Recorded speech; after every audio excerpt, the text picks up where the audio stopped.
Había algo en sus ojos que el soldado norvietnamita no pudo ignorar, algo que lo hizo bajar el arma, algo que, años después, resultaría ser la pieza que faltaba en uno de los expedientes más oscuros de toda la guerra. El nombre del hombre era Thomas Arden Cole, primer teniente del ejército de los Estados Unidos, segundo batallón de la primera división de caballería, 24 años, nacido en Baton Rouge, Luisiana, hijo de un mecánico y una maestra de escuela primaria. No era un héroe, no era un líder brillante, era, según todos los que lo conocieron, un hombre absolutamente ordinario. Y sin embargo, en 4 oportunidades distintas, durante su tiempo en Vietnam, el enemigo tuvo la posibilidad de matarlo, y en las 4 ocasiones, eligió no hacerlo. Nadie supo por qué, hasta que alguien empezó a hacer las preguntas correctas. Corría el mes de marzo de 1968. La ofensiva Tet había sacudido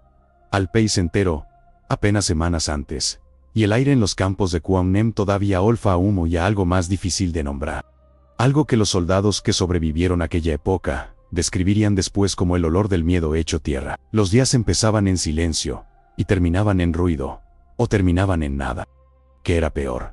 Thomas Cole llevaba 6 meses en el país. 6 meses eran suficientes para perder ciertas ilusiones, pero no suficientes para adquirir el tipo de instinto que distinguía a los hombres que regresaban de los que no. Él estaba en el medio, en esa zona gris donde todavía se pueden cometer errores fatales y todavía sorprenderse de estar vivo. Aquella mañana, su unidad se movía por una zona de árboles bajos al suroeste de Da Nang. No habían recibido contacto en 2 días, lo que en aquella guerra significaba 2 cosas distintas, según a quien le preguntaras: o bien que el sector estaba despejado, o bien que el sector estaba más lleno que nunca, y simplemente nadie quería que lo supieran todavía. Cole iba tercero en la fila, detrás de Kowalski y delante de Martínez, una formación que, en ese momento, no le parecía importante. El calor era agobiante incluso en la sombra. Los insectos hacían un ruido constante que después de semanas empieza a sonar como parte del silencio. Y entonces Kowalski se detuvo. No dijo nada. Los hombres que llevan suficiente tiempo en la selva aprenden a comunicarse sin sonido, con el cuerpo, con la presión de un hombro, con la inclinación de la cabeza. Kowalski se había detenido porque había visto algo, o porque había dejado de escuchar algo. A veces la diferencia entre vivir y morir es notar que los pájaros han callado. Cole se aplanó contra un árbol y esperó. Lo que vino después ocurrió en menos de 8 segundos.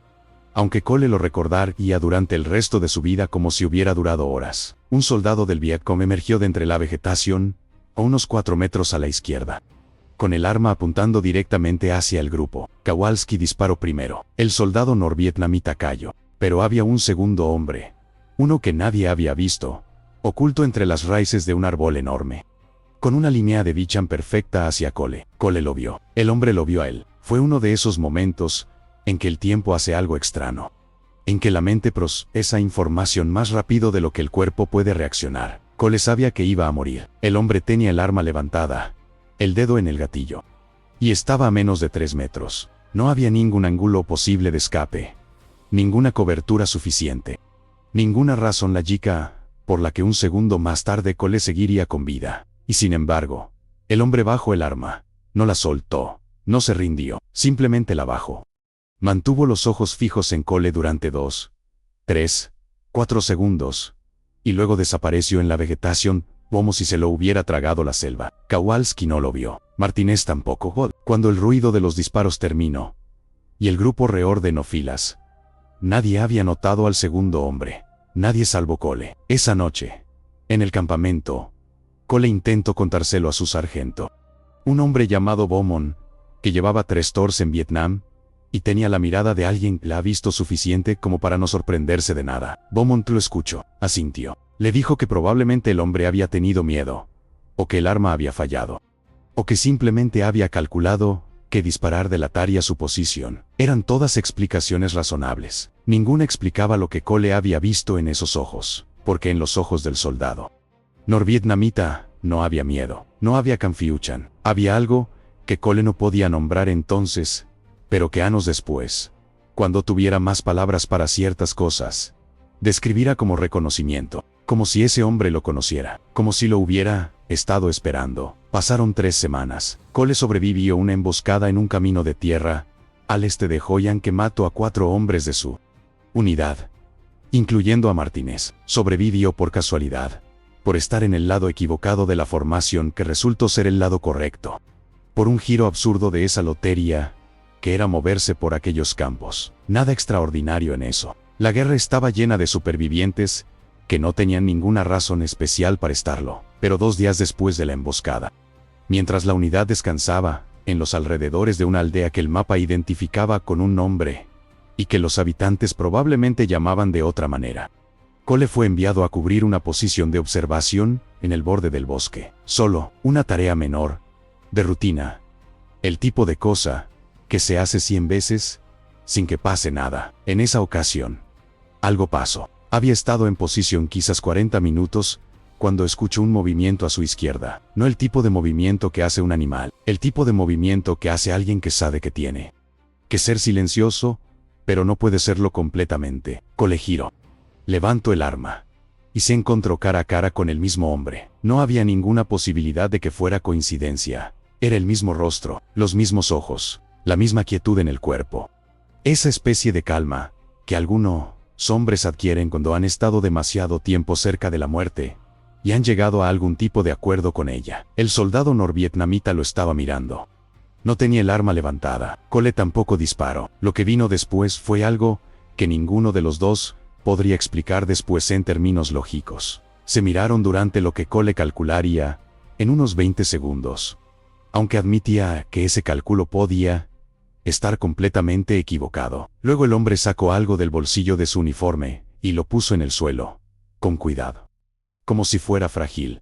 Dio un paso atrás y se fue. Cole esperó 5 minutos antes de acercarse a ver qué había dejado. Era una fotografía, pequeña, blanco y negro, con los bordes gastados de haber sido doblada y desdoblada muchas veces. Mostraba a 2 niños frente a una casa occidental.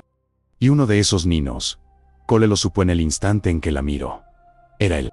No podía tener más de 6 o 7 años en la foto, pero era él, sin ninguna duda. Y al lado había otro niño, uno que Cole no reconoció, que lo miraba con una expresión que la cámara había capturado justo en el borde entre la alegría y algo más serio. Cole guardó la foto. No le dijo nada a nadie. Y empezó a preguntarse cuántas cosas de su propia vida no sabía. Esa pregunta lo iba a consumir durante los siguientes 27 años. Pero antes de llegar a eso, la guerra todavía tenía más cosas que mostrarle. Julio de 1968. El calor era diferente en verano. Más pesado, con una humedad que se pegaba a la ropa y a la piel, y que no se iba ni de noche. La unidad de Cole había sido reasignada a operaciones en la zona desmilitarizada, que era uno de esos nombres militares que significaban exactamente lo contrario de lo que decía. No había nada desmilitarizado en aquella franja de tierra. Era uno de los lugares más densamente muertos del planeta. Habían pasado 4 días en un sector que los mapas marcaban como relativamente seguro cuando la información cambió de repente, como cambiaba siempre, sin previo aviso, con la velocidad desconcertante de una guerra que nunca tenía la decencia de seguir un guión. Se les informó que había actividad enemiga en un sistema de aldeas a 3 kilómetros al norte. Se les ordenó investigar y reportar. No se les ordenó combatir, que era la diferencia entre una misión que terminaba bien y una que no. La diferencia duró exactamente el tiempo que tardaron en encontrar la primera aldea vacía. Las aldeas vacías eran siempre una mala señal. Significaban que alguien había avisado a los civiles que se fueran. Y eso significaba que alguien sabía que iba a ocurrir algo que los civiles no deberían presenciar. Cole había aprendido eso. Todos lo habían aprendido. Pero el conocimiento y el instinto son cosas distintas. Y el instinto solo se afila completamente después de que ya es demasiado tarde. El fuego empezó desde 3 posiciones distintas, simultáneamente. Era una emboscada bien planeada, ejecutada por gente que sabía lo que estaba haciendo. La unidad de Cole se dispersó en el único sentido disponible, hacia un arroyo seco a la derecha del camino. Y durante los siguientes 20 minutos, el mundo fue solo ruido, tierra, el sabor del miedo en la boca, y la tarea inmediata y absoluta de no morir. Cole terminó solo, separado del resto, en un segmento del arroyo que curvaba hacia el norte. Detrás de él había un soldado norvietnamita que lo había seguido, y delante no había nadie de su unidad. Escucho los pasos. Se aplanó contra la pared de tierra del arroyo. Preparo el arma. El soldado dobló la curva, y Cole lo reconoció. Era la tercera vez. El mismo hombre, la misma cara, pero ahora había algo diferente. Ahora el hombre estaba herido. Una herida en el brazo izquierdo que había empapado la mengue de su uniforme de un rojo oscuro, y en su cara había algo que Cole no había visto en las dos ocasiones anteriores. Urgencia. Algo parecido al miedo. Pero no exactamente miedo. Algo más parecido a la prisa de alguien que tiene información y necesita transmitirla antes de que sea demasiado tarde. El hombre habló en vietnamita, lo cual significaba que Cole no entendió ni una palabra. Pero el tono era inconfundible. No era amenaza, era comunicación. El hombre quería decirle algo. Sacó la mano del bolsillo y le mostró algo, una placa de identificación militar, no norvietnamita, americane, con un nombre que Cole no reconoció en ese momento, pero que años después reconocería muy bien. El nombre en la placa era Robert Tale Cole. El apellido era el mismo que el suyo. Antes de que Cole pudiera procesar eso, antes de que pudiera formular la pregunta más obvia y urgente, se escucharon voces en vietnamita desde más allá de la curva, y el hombre guardó la placa. Miró a Cole con esa expresión que ya era familiar, esa mezcla de reconocimiento y algo que quizá era disculpa. Y se fue corriendo en la dirección opuesta. Cole salió del arroyo 20 minutos después, cuando el resto de su unidad lo encontró. Les dijo que había estado escondido. No mencionó al hombre, no mencionó la placa, no mencionó el nombre. Pero esa noche escribió en su diario la primera pregunta de muchas. ¿Quién era Robert Tale Cole? La respuesta no la encontraría en Vietnam. La encontraría 21 años después, en una biblioteca de Washington, leyendo documentos que habían estado clasificados durante 2 décadas y que nadie esperaba que Tale leyera jamás. Pero antes de llegar a eso, había una cuarta vez. Agosto de 1968. Las operaciones se habían intensificado en la zona central. La unidad de Cole había sufrido bajas importantes y había sido reorganizada con hombres de otras unidades. El tipo de proceso que los soldados veteranos miraban con desconfianza porque significaba trabajar junto a gente que no conocías, cuyas reacciones no podías predecir, cuyo instinto no había sido calibrado con el tuyo. Cole había sido promovido a teniente primero, no por mérito heroico sino por el simple mecanismo de la guerra, que consumía a los hombres en orden, y el que seguía en la fila, eventualmente llegaba al frente. Era una responsabilidad que no había pedido, y con la que no se sentía cómodo. Pero el ejército en tiempo de guerra no tenía mucha paciencia con los matices psicológicos. La misión era de reconocimiento nocturno. 4 hombres, incluyendo a Cole, entrar en un sector, confirmar o desmentir la presencia de una unidad enemiga, regresar antes del amanecer. Simple en el papel. Las misiones simples en el papel eran las que más frecuentemente resultaban complicadas en la práctica. Se internaron en la selva a las 11 de la noche. La oscuridad en aquellos bosques era de un tipo particular.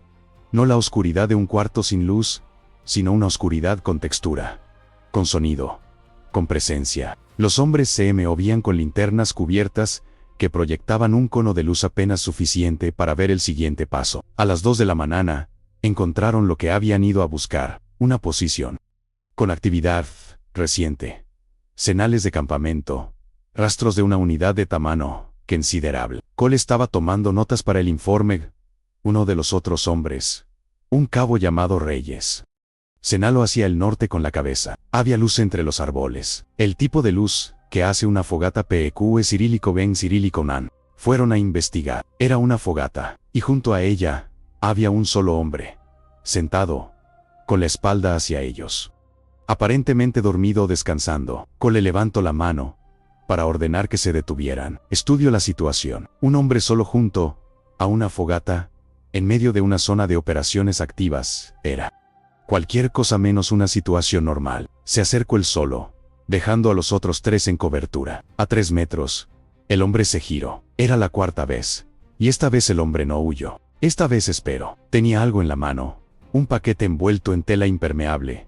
El tipo de empaquetado que se usa para proteger documentos de la humedad. Lo extendió hacia Cole con ambas manos, como si fuera una ofrenda, como si hubiera estado sentado junto a esa fogata, esperando específicamente a que Cole llegara. Cole tomó el paquete. El hombre dijo una sola palabra en Ingalls, una palabra que había pronunciado suficientes veces como para hacerlo bien, con la entonación correcta, como si la hubiera practicado. La palabra era hermano. Luego se puso de pie, recogió su arma y se fue caminando en la oscuridad, sin correr, sin agacharse, como alguien que sabe exactamente a dónde va y no tiene ningún miedo del camino. Cole no disparó. Los otros tres, que no habían escuchado la palabra, que no habían visto el intercambio, preguntaron qué había pasado. Cole les dijo que el hombre había huido antes de que pudiera alcanzarlo. Guardó el paquete bajo su ropa. De regreso al campamento,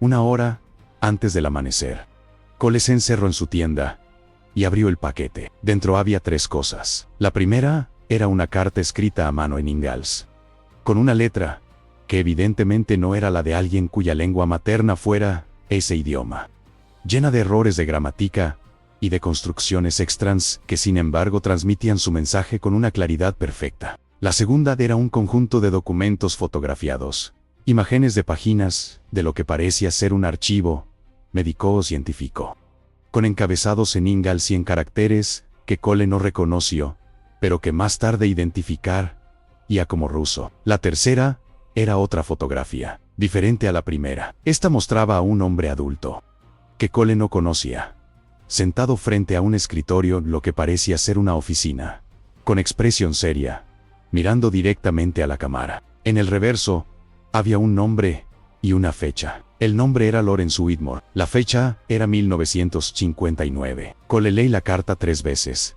y entonces entendió por qué el enemigo lo había dejado vivir. La carta era una confesión y una advertencia al mismo tiempo. Estaba escrita, según su firmante, por un hombre que se identificaba como Nguyen Van Minh, agente de inteligencia del Ejército Popular de Vietnam del Norte, hijo de una mujer vietnamita y de un hombre que la carta describía simplemente como un científico americano que había trabajado en el sudeste asiático a principios de los años 50. La carta explicaba, con esa gramática imperfecta que hacía cada oración sonar más auténtica que cualquier redacción cuidada, que Nguyen Van Minh había crecido sabiendo ciertas cosas sobre su origen, que su madre había guardado documentos, que esos documentos decían que el científico americano, antes de desaparecer, había tenido 2 hijos en 2 países distintos, un hijo en Vietnam y un hijo en los Estados Unidos, nacido de una relación. Los documentos describían como parte de un programa.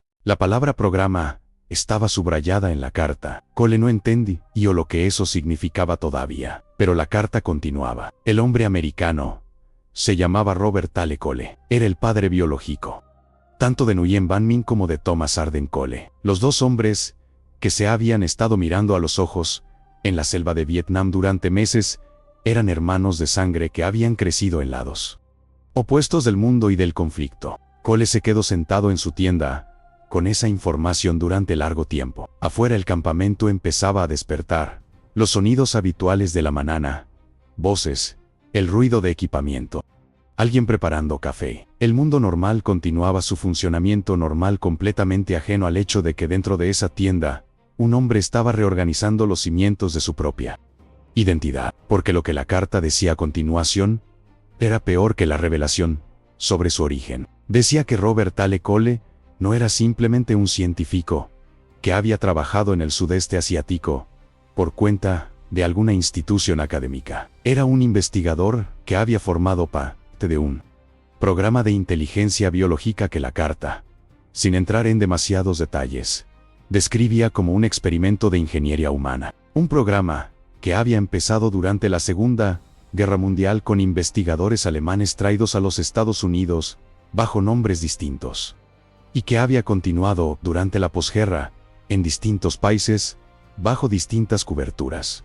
El objetivo del programa, según la carta, había sido crear individuos con características psicológicas específicas, hombres que pudieran operar en situaciones de extrema presión sin desarrollar las respuestas de trauma que inutilizaban a los soldados comunes, hombres que pudieran tomar decisiones en fracciones de segundo con una precisión que la mayoría de los seres humanos no podía alcanzar bajo fuego. Hombres, en términos más directos, que fueran mejores instrumentos de guerra.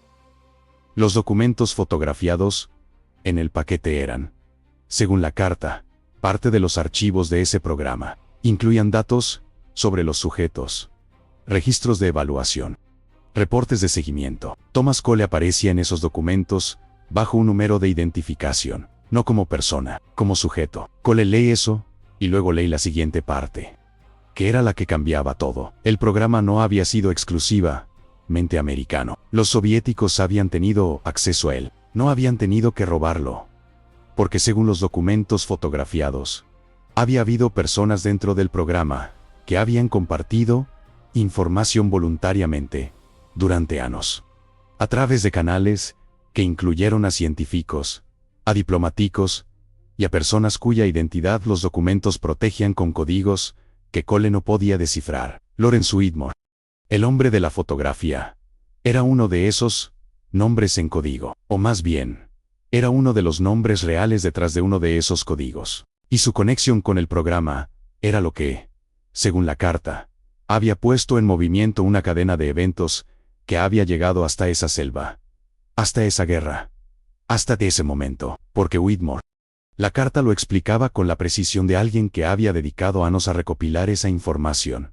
No era solo un participante del programa, era el hombre que había tomado la decisión, en algún momento de la década de los 50, de que ciertos sujetos del programa deberían ser monitoreados de cerca durante cualquier conflicto armado en el que los Estados Unidos se involucrara, no para protegerlos, para estudiarlos, para ver si las características para las que habían sido, la carta usaba esa palabra sin disculparse, diseñados, se manifestaban bajo condiciones reales de combate. Vietnam era el laboratorio. Thomas Cole era uno de los especímenes, y Nguyen Van Minh, que había descubierto todo esto a través de los documentos que su madre había guardado durante años.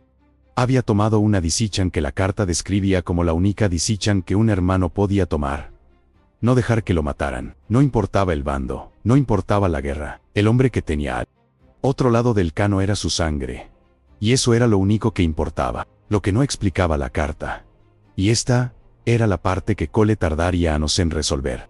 Era porque Nguyen Van Minh había esperado tanto para entregarle los documentos, porque no había buscado una manera de comunicarse antes, porque las 4 ocasiones de no disparo habían sido un proceso gradual en lugar de una entrega inmediata. La respuesta a eso la encontraría mucho después, y cuando la encontrara, cambiaría su interpretación de todo lo anterior. Pero en esa mañana de agosto de 1968, sentado en su tienda, con el amanecer filtrándose por la tela, Cole hizo lo único que podía hacer. Guardo los documentos, guardo la foto, guardo la carta. Y salió a enfrentar otro día de una guerra que de repente tenía dimensiones completamente distintas. Completo su tour. Regreso a los Estados Unidos en enero de 1969. Se desmovilizó con honores menores y el tipo de heridas que no aparecen en los registros médicos. Regreso a Baton Rouge, donde su madre, una mujer pequeña y práctica, que había esperado su regreso, rezando todas las noches, lo recibió con una cena y un abrazo que duró más de lo habitual. No le pregunto por los documentos, no le pregunto nada, pero esa noche, cuando ella se fue a dormir, Cole se sentó en la cocina, con una taza de café y frío, y miró a su madre como si la viera por primera vez, y se preguntó cuánto sabía ella, y se preguntó si la pregunta que tenía que hacer era una que ella podría responder. La hizo a la mañana siguiente. Le preguntó por su padre. Su padre había muerto cuando Cole tenía 3 años. O eso era lo que siempre le habían dicho. Un accidente en una planta química en Texas. No había fotografías, no había historia detallada, solo el hecho escueto de la muerte y la decisión práctica de seguir adelante. Su madre lo miró durante un tiempo que a Cole le pareció muy largo, y luego dijo algo que él no esperaba. Dijo: sé que fuiste a buscar respuestas. Y dijo: hay algunas que no te puedo dar porque yo tampoco las tengo, pero hay una que sí puedo darte. Y es esta. Tu padre no murió en Texas. Tu padre desapareció, y las personas que vinieron a decirme que había muerto no eran de ninguna planta química. Cole le mostró la fotografía del hombre junto al escritorio. Su madre la miró, palideció, y dijo: «Ese es Lawrence Whitmore. Vino a verme cuando tú tenías 5 años. Me dijo que era colega de tu padre. Me dijo que si algún día alguien me preguntaba por Robert, que dijera que había muerto en Texas. Y nunca se lo había dicho a nadie. Porque en 1955, una mujer sola, con un hijo pequeño, no tenía muchas opciones frente a un hombre de gobierno que le decía, con una sonrisa amable, que era mejor para todos que las cosas permanecieran en silencio». Cole pasó los siguientes años viviendo esa vida que la gente llama normal porque no tiene otro nombre para lo que hacen cuando intentan olvidar lo que saben. Trabajó en administración municipal. Se casó. Tuvo 2 hijos. Fue a eventos de veteranos, donde la gente se abrazaba y lloraba, y hablaba de lo que habían dejado a la. Y él escuchaba y asentía. Y guardaba en un compartimento que se fue haciendo más y más pequeño la historia que llevaba consigo. Pero los documentos los guardó. Siempre los guardó, en distintos lugares a lo largo de los años. Una caja fuerte en casa, luego un casillero alquilado, luego entregados a un abogado con instrucciones de no abrirlos, a menos que Cole dejara de comunicarse por más de 6 meses. El abogado nunca tuvo que abrirlos, pero Cole nunca dejó de saber que estaban ahí. 1989. El mundo estaba cambiando de maneras que 2 décadas antes habrían parecido imposibles. El muro de Berlín había caído. Los archivos de ciertos programas clasificados empezaban, con la lentitud característica de las instituciones que custodian secretos, a volverse accesibles. No todos, no los más importantes, pero suficientes como para que personas con la motivación correcta pudieran empezar a construir imágenes. Cole tenía 45 años. Sus hijos estaban en la universidad. Su matrimonio había sobrevivido, con esa solidez tranquila que a veces tienen las cosas que han pasado por tensión suficiente como para saber de qué están hechas. Un colega le había dicho, en una cena donde se tomaron más botellas de las habituales, que había un investigador en Washington, un historiador independiente que trabajaba para una foundation que nadie había oído nombrar, que estaba haciendo preguntas sobre ciertos programas de posguerra. El nombre del investigador era Daniel Marsh. Cole lo llamó 2 semanas después. Se reunieron en una biblioteca, que era el tipo de lugar donde las conversaciones que no deben escucharse a menudo se desarrollan sin que nadie se sorprenda de ello. Marsh era un hombre de unos 50 años, con el aspecto de alguien que había pasado demasiado tiempo en habitaciones con luz artificial leyendo cosas que no le hacían bien. Tenía una energía específica, la energía de una persona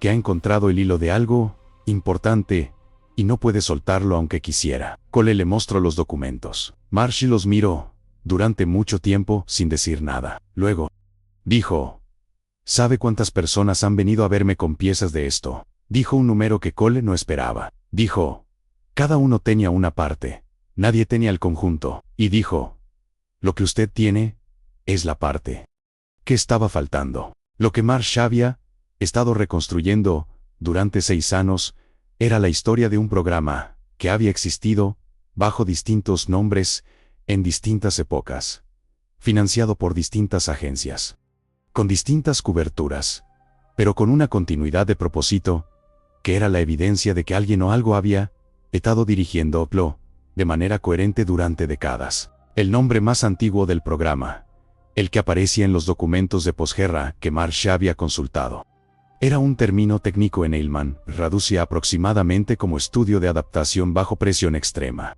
Había sido iniciado por investigadores que habían trabajado para el gobierno nazi durante la guerra y que habían sido incorporados al aparato científico americano después de 1945 a través de un proceso que oficialmente se llamaba de una manera y que extraoficialmente se llamaba de otra. La hipótesis de trabajo del programa, según los documentos, era que ciertas características psicológicas que determinaban la efectividad de un soldado en combate no eran puramente adquiridas, sino que tenían un componente heredable, que si se identificaban los rasgos correctos en los padres y se creaban las condiciones adecuadas para que esos rasgos se expresaran en los hijos, era posible producir de manera consistente individuos que funcionaran mejor en situaciones de combate que los reclutados al azar de la población general. Era una idea que en 1945 sonaba a ciencia ficción. En 1955 sonaba posibilidad. En 1968, con sujetos ya en el campo, sonaba experimento en curso. Thomas Cole era uno de 23 sujetos identificados en los documentos que Marsh tenía, según los registros. Todos habían sido monitoreados durante el conflicto de Vietnam. 8 habían muerto. 9 habían regresado con los tipos de daño psicológico que el programa había esperado que no desarrollaran. Lo cual era en sí mismo un dato interesante sobre los límites de sus hipótesis. 4 habían regresado sin marca aparente. Y 2 habían regresado con los resultados que el programa había esperado. Rendimiento excepcional bajo presión sostenida. Toma de decisiones rápida. Ausencia de respuestas de paralización. Cole era uno de esos 2. El otro era un hombre de Mississippi llamado El Graves, que había muerto en un accidente de tráfico en 1974. El accidente había sido investigado por las autoridades locales y cerrado como accidente. Marsh pensaba que esa conclucha merecía ser revisada, pero había algo en los documentos que Cole le había traído que Marsh no tenía en ninguno de los otros archivos. Algo que cambiaba la escala de lo que había estado estudiando. Las referencias a los soviéticos, si el programa había tenido filtraciones hacia la inteligencia soviética. Y los documentos sugerían que y había sido.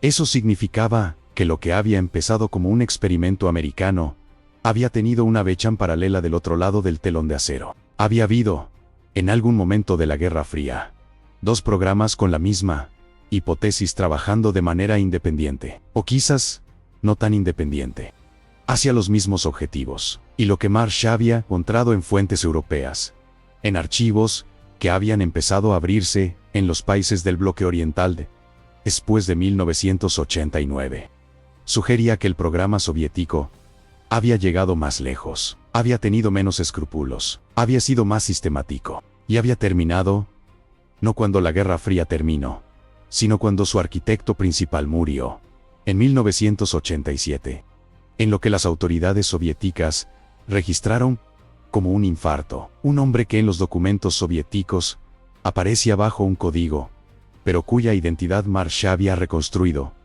a partir de referencias cruzadas. El código se descifraba como el nombre de un científico que había trabajado en varios institutos de investigación soviéticos a lo largo de 3 décadas. Un hombre que nunca había publicado nada en revistas académicas. Un hombre que, según los registros de viaje que Marsh había localizado, había estado en Vietnam del Norte en 1964 y en 1967. Un hombre que en algunos documentos aparecía vinculado al nombre Lawrence Whitmore. Eso era lo que Marsh le mostró a Cole aquella tarde en la biblioteca, bajo la luz fría de unos fluorescentes que zumbaban suavemente sobre las mesas de madera. Le mostró el hilo que conectaba el programa americano con el soviético. Y le mostró que ese hilo pasaba por Lawrence Whitmore, el hombre de la fotografía. El hombre que había visitado a la madre de Cole en 1955. El hombre que, según todos los registros, había muerto de cáncer en 1971. Cole miró esa información durante mucho tiempo, y luego hizo la pregunta que Marsh claramente estaba esperando que hiciera. Preguntó si Whitmore era la conexión entre los 2 programas. ¿Quién era Whitmore realmente? Y Marsh abrió una carpeta y sacó una hoja de papel y la puso sobre la mesa. Era un árbol genealógico parcial, con varios nombres reemplazados por notas que decían pendiente de confirmación, pero suficientemente completo para transmitir su mensaje. Lawrence Whitmore había nacido en 1912 en Cincinnati, Ohio, según sus documentos americanos, pero según los documentos que Marsh había encontrado en un archivo de Viena, Lawrence Whitmore había nacido en 1912 en Minsk, entonces parte del Imperio Ruso. Con otro nombre, había llegado a los Estados Unidos en 1938, huyendo de algo que los documentos no especificaban. Con una identidad nueva y una historia fabricada que había sobrevivido todos los controles de la época, porque en 1938, los controles de la época tenían límites muy específicos. Whitmore había operado durante más de 3 décadas como si fuera 2 personas distintas. Una cara para los americanos, otra cara para los soviéticos. No era exactamente un espía. O no era solo un espía, era algo más raro. Un científico con lealtades divididas que había usado ambos lados para avanzar un proyecto que, según toda evidencia, era fundamentalmente suyo. El programa no había sido encargado por ninguna agencia, había sido propuesto por él, vendido a ambos lados con argumentos que cada lado encontraba convincentes por razones distintas, y ejecutado según sus propias especificaciones durante 3 décadas. Thomas Cole no era el producto de un experimento de Estado, era el producto de un experimento personal, el proyecto de vida de un hombre que había sobrevivido suficiente caos en el siglo XX como para convencerse de que el problema fundamental de la humanidad no era politicón y económico, sino biológico, que los seres humanos simplemente no estaban bien equipados para las condiciones de conflicto que los siglos modernos les imponían, y que eso tenía solución. Cole escuchó todo eso sentado frente a Marsh en aquella biblioteca. Y cuando Marsh terminó de hablar, Cole estuvo en silencio durante lo que ambos recordarían después como un tiempo muy largo. Y luego preguntó: «Mi hermano, Nguyen Van Minh, ¿sabes algo de él?». Marsh lo miró, y Cole supo, por la manera en que Marsh lo miró, que había algo que el investigador sabía, y que no había querido decir todavía. Marsh dijo: «Eso es lo más difícil de lo que tengo que contarte. Nguyen Van Minh había sobrevivido la guerra. Había vivido en Vietnam del Norte después de la reunificación. Había trabajado, según los registros que Marsh había conseguido, a través de contactos en Hanoi, en una posición administrativa menor del gobierno. Casado, 2 hijos, una vida aparentemente ordinaria. Había muerto en 1981. Las circunstancias de su muerte, según los registros oficiales vietnamitas, eran naturales, una enfermedad. Pero Marsh había hablado con personas que lo habían conocido, personas que habían tenido que salir de Vietnam para poder hablar libremente. Y lo que esas personas decían era diferente, según ellas.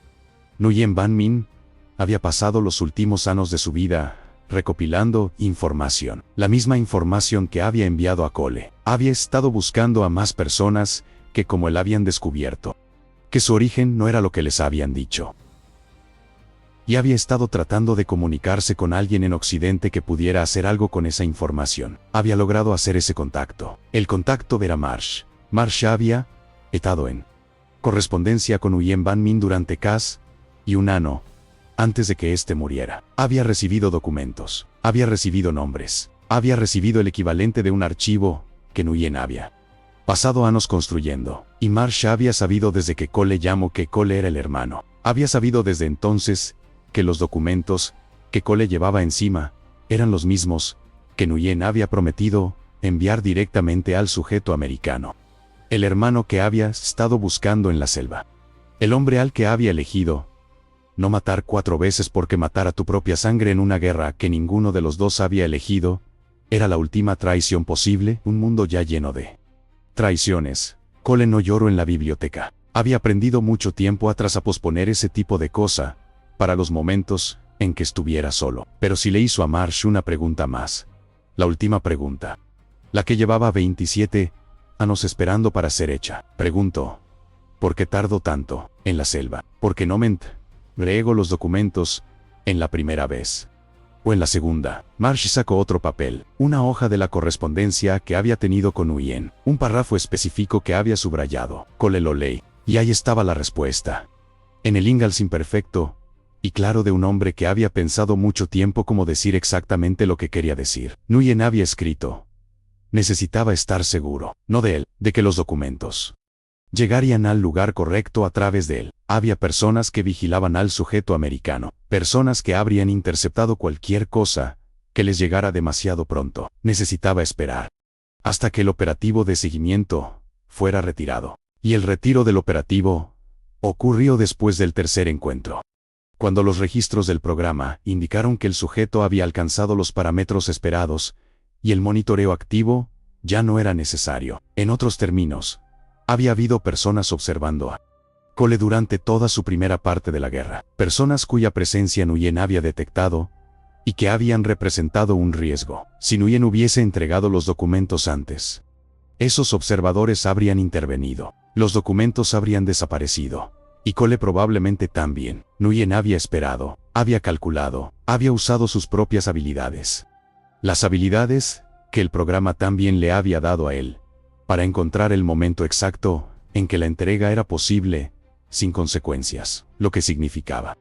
Y Cole tardó un momento en absorber esa última capa, que las mismas capacidades que el programa había intentado crear en Thomas Cole, habían sido igualmente creadas en Nguyen Van Minh. Los dos hermanos eran productos del mismo experimento. Los dos habían funcionado exactamente como el programa había esperado. Uno había usado esas capacidades para sobrevivir la guerra. El otro las había usado para proteger a su hermano dentro de ella. Lawrence Whitmore había muerto creyendo que su trabajo era un fracaso relativo. 8 sujetos muertos. 9 danados. 4 sin resultados notables. No había sabido que sus 2 mejores resultados habían pasado esa guerra, mirándose a los ojos entre los árboles y eligiendo, cada uno por su cuenta. La única cosa que el programa nunca había calculado, la piedad. Cole publicó los documentos en 1994, a través de Marsh. A través de una red de historiadores y periodistas que habían estado esperando piezas como esas. Hubo investigaciones, hubo respuestas oficiales, que eran respuestas solo en el sentido técnico de la palabra. Hubo personas que dijeron que los documentos eran incompletos, que las conclusiones eran exageradas, que el contexto era más complejo de lo que los títulos de los periódicos sugerían. Nada de eso cambió lo que Cole sabía. Fue a Vietnam en 1995. Encontró a los hijos de Nguyen Van Minh en Hanoi. 2 jóvenes que lo miraron con esa mezcla de desconfianza y curiosidad, que es la respuesta natural a que aparezca un extraño diciendo ser pariente de tu padre muerto. Les mostró la carta. Les mostró la fotografía de los 2 niños frente a la casa. Les mostró lo que su padre había hecho y por qué. La hija mayor, que tenía 19 años, y los ojos de su padre. Miró los documentos durante mucho tiempo, y luego miró a Cole, y le dijo algo que el ya intérprete tradujo al inglés. Dijo: él siempre dijo que había un hermano, desde que éramos pequeños. Siempre dijo que algún día vendrías. Cole regresó a los Estados Unidos, con una familia que no sabía que tenía, y con la respuesta a la única pregunta que había importado desde el principio: ¿por qué el enemigo lo había dejado vivir? No porque fuera un experimento, no porque fuera un sujeto valioso, no porque las instrucciones de alguien lo protegieran para propósitos que no eran los suyos, porque era un hermano. Y en aquella selva, en aquella guerra, donde todo lo demás había sido convertido en instrumento de otra cosa. Eso era lo único que había permanecido completamente fuera del alcance de cualquier programa, de cualquier agencia, de cualquier científico que creyera haber entendido lo suficiente sobre los seres humanos como para usarlos. Los documentos de Lawrence Whitmore habían calculado 116 variables, habían medido reflejos, umbrales de miedo, capacidad de decisión bajo presión, tolerancia al dolor, estabilidad emocional en condiciones de extrema adversidad. En ninguna página de ese archivo había una sola línea sobre lo que un hombre es capaz de hacer cuando reconoce su propia sangre al otro lado de un arma. Esa variable, Whitmore nunca la había considerado, y esa omisión fue lo único que salvó la vida de Thomas Arden Cole.